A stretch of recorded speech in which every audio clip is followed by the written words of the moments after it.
us soon. And I hope as they will hear us, they will join us in the room.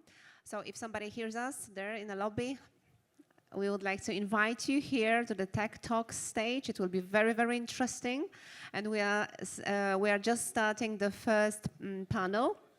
Ladies and gentlemen, welcome to the Tech Talks stage of the Food Tech Congress. My name is Katarzyna Krupa, and I'm so happy to host this amazing event again, as I had this pleasure to host it 1 year ago.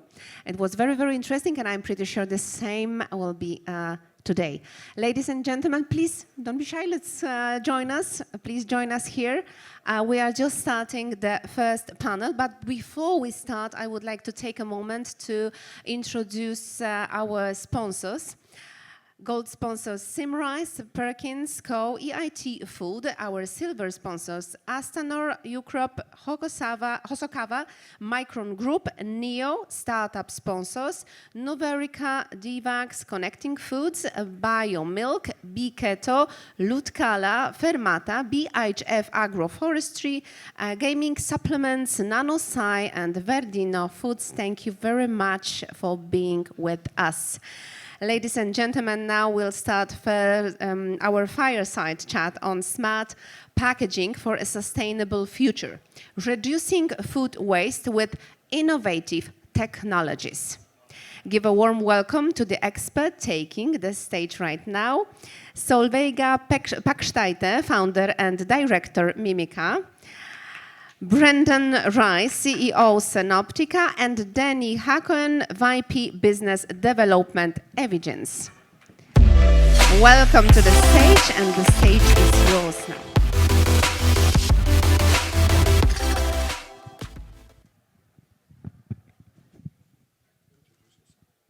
Okay, thank you so much, everyone. I guess we should start with, we're doing this session without a moderator, so we're just going to be having a chat. So maybe we can start by introducing ourselves. So I'm Solveiga. I'm from a company called Mimica. Our mission is to radically reduce unnecessary food waste, as I think all of our panel are here today. And our solution is called Bump. It is a label or cap. At the moment, we have two formats, and it changes from smooth to bumpy to the touch when the food inside the pack actually spoils, depending on the temperature conditions you've been storing it in. And the issue that we're trying to solve is that at the moment, dates have to be set to the worst case scenario. And of course, most people don't keep their food in the worst case scenario. And so up to 83% of food in Europe ends up wasted is still perfectly edible. So this is both a terrible waste for the planet and financially, but also an opportunity. So we help our customers, food producers. We're working with meat, fish, dairy, juice drinks as well. We help them print a longer date based on reasonable storage rather than the worst case scenario, which is what they are doing now, with Bump acting as a backstop if anything happens. So it was almost like an insurance policy for helping producers print a longer date. Yes, as I mentioned, we're working with meat and fish. We have been doing some pilots and have some really nice data, which I can't wait to discuss with you guys as well. So yeah, over to, yes. Thank you. I'm Brendan, CEO and co-founder of Senoptica. At Senoptica, we're a smart sensor technology and analytics company. Our technology specifically works with modified atmosphere packaging. You probably may have never even heard of that before, but half of the world's fresh food is packed in modified atmosphere packaging. And what our sensor does is it measures oxygen within those packets. The benefits of our technology is that it allows, in the first instance, to confirm at the food producer that they've packed it correctly. But thereafter, we're able to identify and predict when the food is going to spoil. And through, Solveiga already mentioned about work that they've done, we've also piloted our technology, and we've verified that there are up to 70% of food in the studies we've looked at are good at least 2 days after their use-by date. So a massive opportunity to reduce food waste in that context. In the last 12 months, we've just gotten over a major hurdle, which is to be ready to go to market. So we've proved that the technology is food safe. We're in regulatory compliance in Europe, the UK, and we've also got FDA approval. And we expect to be on the market in the next 3 months. So that's where we're at today. Danny, over to you. Yeah, thank you very much for the opportunity. I'm Danny. I'm basically a high-tech veteran, and I joined Evigence, the company I'm working right now, about 5 years ago. And the main reason I joined the company is fighting food waste. Probably you need to have people with this hair color to promote the waste. This is terrible, that we're throwing away almost 1/3 of the food that ends up at landfills. So what we do at Evigence, we have developed and produced, and we're marketing TTI, what is called TTI time temperature indicator, which changes its color per 2 major parameters that influence freshness and quality of food: it's time and temperature. So it's a nice piece of hardware that you could see the color change. On top of it, we developed a software platform in which you can scan the sensor. It will provide you with accurate data about the remaining shelf life or about the freshness. The beauty of it, that by the time you scan it, it uploads to the cloud a lot of information that you could use for analytics and use it for various needs of the organization. So I invite you to hear my pitch tomorrow, talking about that and the various use cases that we're promoting right now. So I think it's a good opportunity now to start, and I have the first question. Related, we're dealing with food waste and the perception of food waste, and I'd like to start, with your permission, with the consumers. Are they really, how are they responding to smart packaging? Are they cautious? Are they willing to take measurements and do it at our own households? What do you see? What is your experience, and what are your thoughts about that? I'm happy to respond first. So in our experience, consumers never thought that if you ask them now, like, are you looking for smart packaging? The answer is like, I don't know, I haven't thought about it. But actually, when you put in front of them something that helps them store something for longer or confirms that it's safe to store something for longer, what that does is align with people's desire to have more sustainable habits. And then this, our solution, which confirms that actually something is still fresh, it helps them reduce food waste in their home. And after our consumer trials that we've had, we have such a positive reaction, like, oh my God, I was able to reduce the amount of juice that we were previously throwing away. Something that we didn't expect is people were saying, I was quicker to put my food back in the fridge because I didn't want the bumps to appear, which was kind of an unintended benefit of actually changing behavior change. And when we surveyed people, we found that people would buy a larger pack size because they felt more confident that they can use it up in time because we've helped print a longer date. They said that they would switch to a brand that is using this because they see the benefit, and which is great for our customers who are working with. And we found that 94% of people would tell their friends or family about after using Bump because it's such a unique experience in our case, like using texture to understand when your food spoils. So from the consumer perspective, we really see that is like one of the big drivers of that's going to be kind of driving the way forward and helping the food industry see that this is something where the market is moving to.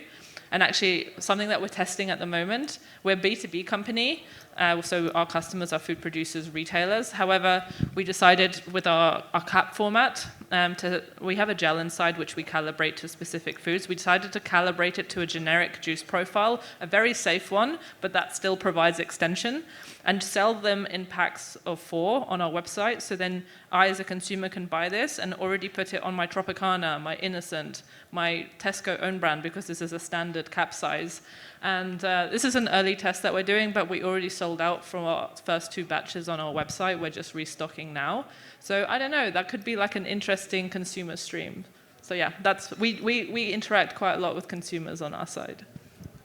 Well, interestingly, we're not a consumer indicator. Our technology really is designed for the supply chain in the first instance. But I think that, you know, I suppose one of the things that, and we may talk about this more, but one of the big challenges in Europe particularly is that legislation dictates that there has to be a use-by date on the packaging. And people in the audience may not be aware, but there's a new smart food tech coalition who are actively trying to lobby now that new technologies like ours be given the opportunity at a point in the future to replace the date codes, because I think it's been well documented, and I think we would all unanimously agree that actually, you know, the regime around date codes today is it's very conservative. It's meant to limit litigation, but it is causing massive amounts of food waste. And yeah, that is interesting where that goes. So, of course, we are interfacing consumers all the time, and one of the things they're saying, listen, we want to fight waste, we want to reduce waste, we don't necessarily have the technology and the tools in-house, right? You indicated something very nice here. Give us the tools and we'd like to do it. We are very, very frustrated the fact that at the end of the week we have to throw away half of our refrigerator and all the food we cooked and we bought and etc. Give us the tools to monitor the freshness. Is it good? Is it fresh? Is it? And happily enough, our company does give the opportunity for the consumer to verify if it's fresh, not only to verify, but to monitor it and get to his mobile phone a notification, hey, something you've cooked during the weekend is still eatable. Do something about it. So we need to give them the mindset is there. We need to give them technology and innovation, and I think that consumers are happily willing to work and to be part of this coalition to reduce waste. Great. So we've talked about consumers. What about our customers? Like, what do you see? How are you calculating the return on investment for our customers in the food industry? I'd love to hear from you, Dave. So our primary target are global retailers, and we, through the work we've done, we've identified that about 5% of modified atmosphere packs have already failed by the time they reach the supermarket shelf. This is a problem for retailers because what they have is they've got food spoiling on their shelves. We also know from their feedback that off before date is their #1 source of consumer complaints from foods packed in this type of packaging. So our technology in the first instance helps to verify that the food producer has packed the product correctly. But in addition to that, the technology, when scanned through the supply chain, can help to predict when the food is going to spoil, meaning they will have less food going off on their shelves and their customers will have less food going off in their refrigerators at home. So what we're looking at in terms of calculating return on investment is looking at the amount of food waste that we can stop happening on the retailer shelves, meaning that they're not having to bin stuff, losing the revenue and the margin from that, and having to pay to dispose of it. And they're also having less customer complaints. Some initial work that we've done on this would suggest that for every euro they spend on our technology, they will have a 13 euro return, a very significant return on investment. And this is, we believe, is very motivating for them to want to adopt the technology. Okay, there's a lot of ways to calculate ROI. Of course, this is a major parameter that you need to look into it, but in our case, extending shelf life or monitoring shelf life, having the mindset of extending shelf life is by itself a huge ROI. It's very easy to calculate. Not only getting another day or two, because we are interfacing the date codes, right? Expiry and so on. We have a tool that calculates, it mimics the real condition in which the product was kept. And if you can extend its shelf life and you can sell it for another 2 or 3 days by itself, has its ROI embedded into it. So, you know, we're looking at a very conservative industry, and it's difficult to bring in new ideas. But the ROI, I think, in all 3 cases is very clear to all of us. Yeah, I mean, something that people, one of the most common questions that I get, I don't know about you guys, but is, oh, but don't retailers want shorter dates and like consumers to waste more? And what they don't realize is that actually in-store waste is worth double their like food retailer profits. So actually this is a big pain point for retailers. They are actually talking about how do we extend shelf life. They're using different packaging technologies like MAP or ingredients that help extend shelf life. So actually retailers tell us if on a 7-day product we can extend shelf life to 10 days, that's 2 weekends I can now sell that product. It doubles my chances of not wasting it and actually getting the maximum profit from it. So the first thing to establish is that actually this is a massive pain point for food producers and for retailers, because it pulls through to food producers, of course. So, and what we've found is that a lot of products, to your point, we can extend 2 days or more. Just from a 2-day shelf life extension, you could be cutting in-store waste of a perishable product in half. In-home waste goes down by 63%, and you expect to see an increase of sales of 10%. That's because when you extend shelf life, as I explained, like you have more opportunities to sell that product. 2, consumers can see that something's going to last me until the end of next weekend. Let me buy 2 when I was going to buy 1, or let me buy 1 when I wasn't considering a fresh purchase at all. I was going to buy the frozen option. So it's helping boost the fresh category, the chilled category.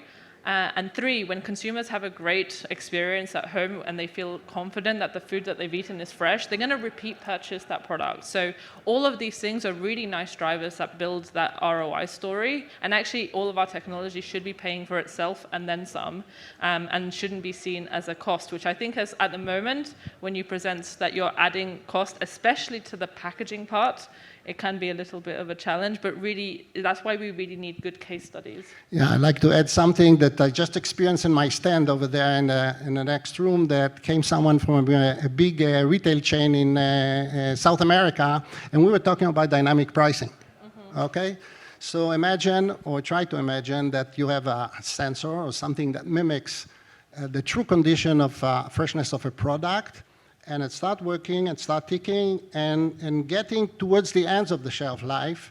And there's a system that can discount this product, still sellable, right? It's towards its shelf life. The alternative would be that someone would throw it away. Someone from the supermarket would throw it away. But then you have this feature that you could discount it just about ending its shelf life, and it's rewarding for everyone. You buy it at a discount, the supermarket is still selling it. It's called dynamic pricing, and this is part of it. Yeah, there's a company called Wasteless doing this area. Very cool. Yeah, and there's a few companies who are doing it. And I think that like this is a key point, really, that in terms of up to this point, the technologies did not exist to be able to do what you're talking about. And I think that what we're seeing now is a convergence of different technologies who are coming about to solve the problem. And I think dynamic pricing at retailers is a really exciting technology that's going to really dramatically help to improve things for retailers, but also there's an economic imperative there to reduce waste, because waste is also wasted profit. I guess that's really relevant for what you're doing, dynamic pricing. I guess you could put the less ones that are going to have less shelf life and make sure that they get moved on faster, right? Yeah, absolutely. And we're able to, because there's a correlation between, the study we did was the largest study ever of its kind conducted in the world, because for the first time we were able to non-invasively, i.e. without destructing the pack, able to see what's going on inside. And we were able to verify that exact thing, where we were able to predict when the food was going to go off, but then using the information to connect in with these future focused technologies like dynamic pricing. Moving on, I suppose, I'm sure people in the audience are going to be interested to sort of see what we each see as the key drivers that will, I suppose, encourage the adoption of our technologies over time in terms of our experience to date, and maybe a view as to what we're going to see happening first. Me? Okay. Well, I already mentioned consumers, because I think particularly with what we're doing, it's a very consumer-focused thing. We've got like a nice bright green color, which is going to be the same across like different packaging formats and different foods. So we see the consumers as a real good ally if we can really explain the benefits to them. As well as this, there's legislation coming in that is going to, I think, be a real driver.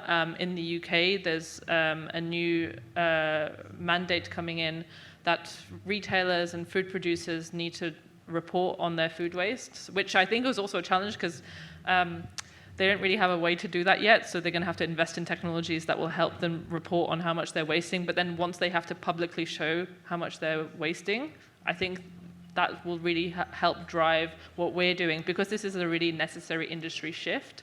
And then I think finally I want to touch on, I think key champions in the food industry are really important. We have, there's no shortage of interest in what Mimica is doing. We have over 200 companies in our waiting list who have contacted us. It doesn't mean that 200 companies are already ready to do something. We need to identify those companies who are ready to do a pilot, do a case study, and really put their name towards what we're doing, and verify that this data of increased sales, reduction of waste in store, showing the commercial benefit, are going to be the ones who help our kind of do flagship case studies and help promote this. So, for example, we just finished a project with IKEA on their salmon, and also with Hilton Foods. They're one of the larger seafood producers here in the not here in the UK, back in the UK where we are. And we just started a project with ABP, a massive beef producer in the UK. So we're really happy to have industry support who you just need a few just to show that this is going to be a breakthrough. Yeah, thank you.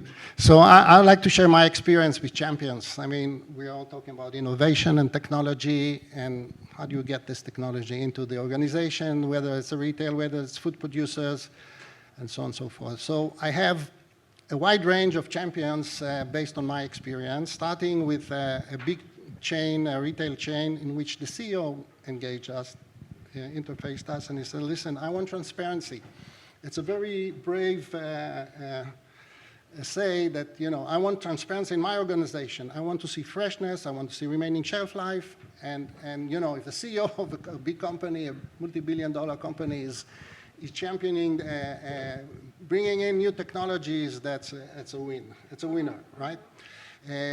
But that doesn't happen to any of us on a daily basis. The other champions are, organizations today have sustainability and innovation, whether it's a C-level or VPs or whatever.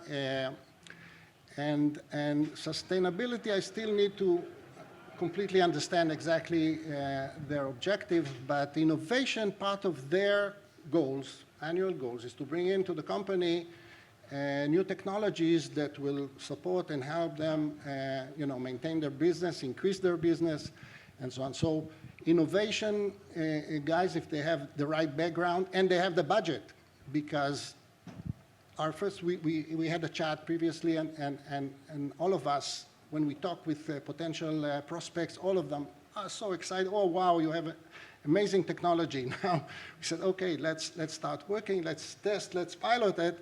And there's no budget, okay? So it stays in a level of excitement, but nothing practical. So we need to see that the innovation guys have the right budget, and we could, conduct a POC or initial test, and understand the roadmap, what happens step by step after we do everything successfully.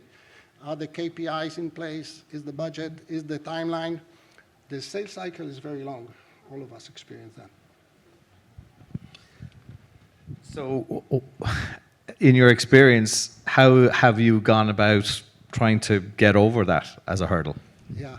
So I think that there's some lessons that at least I cannot speak behalf of you, but I need to learn because the cycles are very long.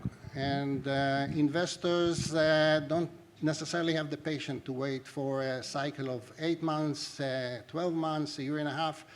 So we need to develop our tools in order and say, okay, we have an opportunity, let's bring it in with a full range of the offering, whether it's hardware, whether it's software, with the protocol, with the licenses, with everything there in order to make it successful for the first time and not run over and over, okay, we finished that test, let's do another test, and so on and so forth. So bring the whole package into our prospect, into the POC in the first time, mature and professional, and by that we're going to cut cycle times. Of course, make sure that all the people, the relevant people in the organization are involved in embedding and adopting new technologies. It sometimes happened that we had the head of innovation, head of marketing, and then they forgot the quality assurance people. We had to start all over again. That's right. It's not, you don't just need to win over one company. You need to win over 5 companies: the marketing company, the quality assurance company, the commercial lead company. So yeah, we're working with corporates. That's like a real serious thing. The stakeholder management within that. Yeah. And I think just to add to that, I think all three of us and anybody working in the space has to not just deal with behemoths like retailers. And I've often found in retailers you have departments within retailers who are working against each other. Fulfillment versus buyers, or whoever is responsible for waste versus whoever is responsible for driving sales. But we also have to navigate food companies as well, and they're obviously siloed and departmental as well. So it's a challenge.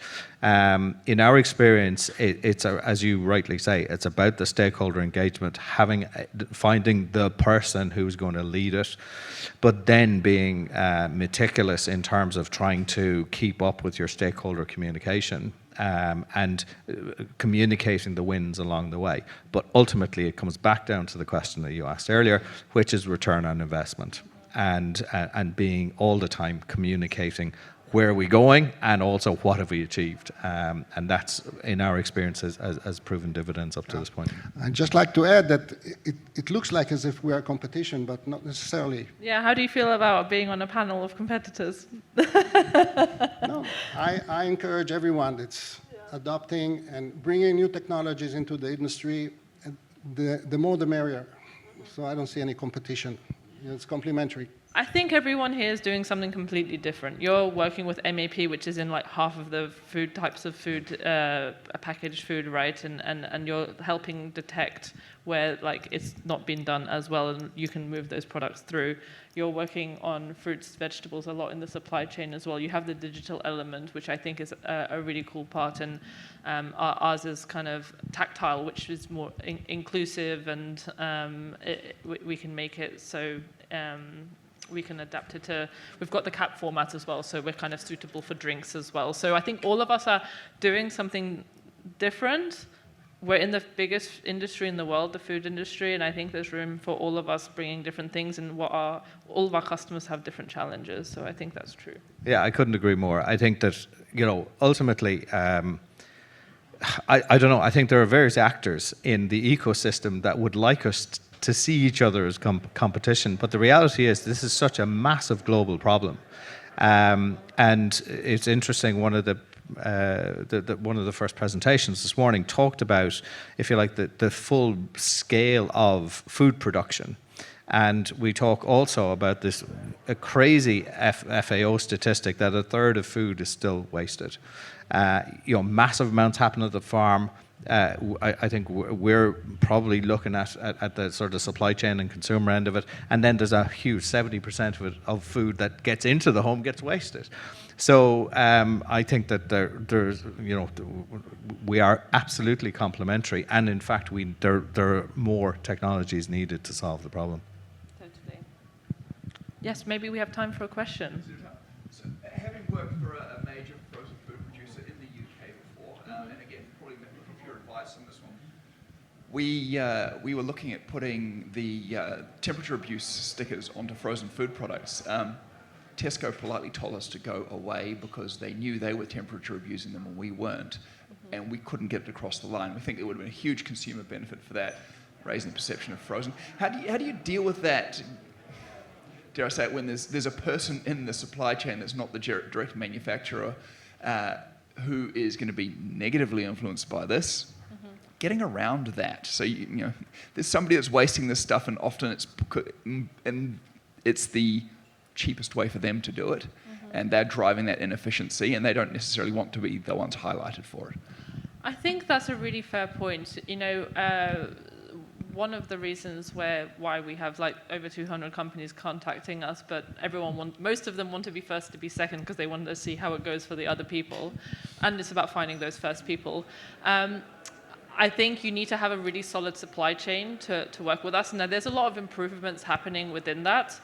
Honestly, we've focused on chilled first because it's less sensitive than frozen. Frozen has to be like almost absolutely perfect for it to be right. So within chilled, there's a lot of headroom, meaning that actually there can be a little bit of abuse and it's actually still fine. So we're just trying to highlight that the food is still fine. For us, frozen is going to be like the next step that we move into. We're already speaking to a few companies about that.